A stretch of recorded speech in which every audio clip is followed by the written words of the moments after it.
Hola a todos y bienvenidos a esta tercera parte del cuarto módulo del AGA 2020, este cuarto módulo que trata sobre miscelánea.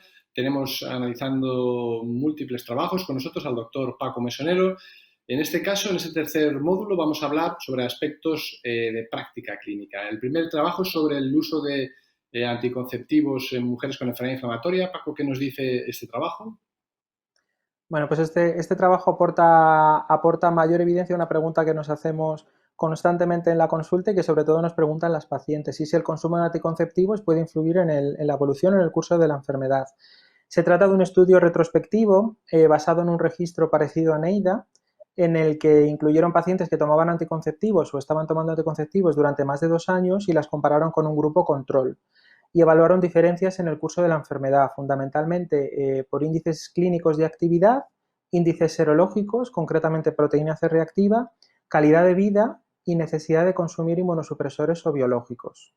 Incluyeron un total de 675 pacientes, el 42% tomaban anticonceptivos orales, el 25% tomaban anticonceptivos de biodisponibilidad baja sistémica y un 34% no tomaban ningún tipo de estos anticonceptivos.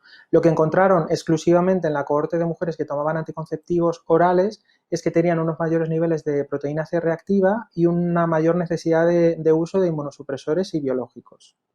Y algo también muy interesante de este estudio es que como un objetivo secundario se plantearon evaluar cuál era la tasa de eventos tromboembólicos, que quizá tiene más interés si cabe aún. Encontraron un total de 36 eventos en 29 pacientes. La mayor parte de estos eventos fueron trombosis de miembros inferiores. Dentro de estas 29 pacientes, la mitad, 14, tomaban anticonceptivos orales. Por tanto, los autores no pudieron llegar a demostrar que hubiera un riesgo aumentado en la población que tomaban anticonceptivos, más aún cuando la mitad de estas pacientes tenían un factor procoagulante cuando se analizó. Con lo que sí se encontró un aumento de riesgo de desarrollo de tromboembolias fueron en pacientes que habían sido sometidas previamente a cirugías o a procedimientos invasivos. Perfecto. O sea que los anticonceptivos, la recomendación a una paciente nuestra, la recomendación general que debemos darle, si nos dice que si puede usar anticonceptivos, en tu opinión es. Yo creo que mi opinión es que tenemos poca evidencia y que yo creo que no hay una razón para contraindicarlos, pero yo creo que sí hay una razón para seguirlas de una manera más estrecha. Quizá un factor de riesgo más, ¿no? De posibilidad de complicaciones. El siguiente trabajo, y muy interesante también, sobre la intolerancia a la mesalazina, algo de lo que se habla poco en el día a día nuestro. Cuéntanos un poco, es un trabajo que viene de Japón. Exacto, el interés yo creo de este trabajo es fundamentalmente que porque en el año 2020 las mesalacinas nos siguen enseñando cosas. Es un estudio que evalúa un aspecto poco, poco explicado hasta ahora. Se trata de un estudio en el que se incluyeron pacientes con colitis ulcerosa en tratamiento con mesalacina de 8 centros japoneses, evaluando la aparición de la intolerancia a la mesalacina, que los autores la describían como un evento clínico y definido por el médico que consistía en la aparición de dolor abdominal o diarrea a los pocos días de consumir la mesalacina y que este efecto desaparecía cuando se retiraba el fármaco. De los 665 pacientes que incluyeron en la serie, 70, que son el 11% de la población, presentaron intolerancia a la mesalacina. No es un dato desdeñable porque podemos decir que 1 de cada 10 pacientes en tratamiento con mesalacina podría desarrollarla. Los síntomas más frecuentes fueron la aparición de diarrea y de dolor y el tiempo medio de exposición fue de 10 días. Los factores asociados a presentar intolerancia a la mesalacina fue el sexo femenino, la edad joven y no se encontraron diferencias entre los tipos de mesalacina, ni tampoco la historia previa de alergia a otros medicamentos. Algo también muy interesante y práctico del estudio es que el 64% de estos pacientes intolerantes probaron una reexposición con otra formulación diferente y la mitad de ellos toleraban la nueva formulación. Y algo que también es muy esperable, los pacientes que desarrollaban intolerancia a mesalacina tenían a posterior un mayor riesgo de necesitar esteroides, inmunosupresores o aféresis, no así biológicos o necesitar colectomía. Perfecto. Yo creo que es interesante saber que esto puede pasar. También el resultado de que la reintroducción de otras formulaciones puede ser bien tolerada. De la dosis, ¿comentaban algo de que dosis más altas fueron No, peor toleradas? No lo comentan, ¿no? Y no, esto, no analizan por dosis porque lo describen como un evento especie de alergia, por así decirlo. No analizan por dosis. vale, vale, porque muchas veces en la clínica sí que vemos pacientes que a dosis altas sí que pueden incluso tener aumento de diarrea o cefalea y no lo tienen con dosis más bajas, ¿no? Siguiente trabajo, interesante también, sobre síntomas de intestino irritable o síntomas funcionales en pacientes con enfermedad inflamatoria que han sido previamente operados de vesícula. ¿Qué te parece este trabajo, Paco? Sí, en este estudio los autores se plantean si, tal y como sucede con el síndrome de intestino irritable, que puede interferir a la hora de valorar la actividad de los pacientes con enfermedad inflamatoria intestinal, si el síndrome postcolecistectomía podría interferir de la misma manera.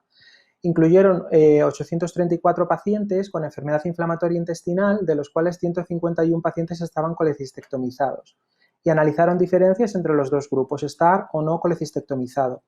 Lo que encontraron fue que en el grupo de pacientes que estaban colecistectomizados tenían unos niveles de proteína C reactiva muy parecidos a los de los pacientes sin colecistectomizar, pero la diferencia que tenían con los otros pacientes es que tenían unos mayores índices clínicos de actividad en las puntuaciones de dolor, en las puntuaciones de diarrea y, en resumen, en el Harvey-Bradshaw.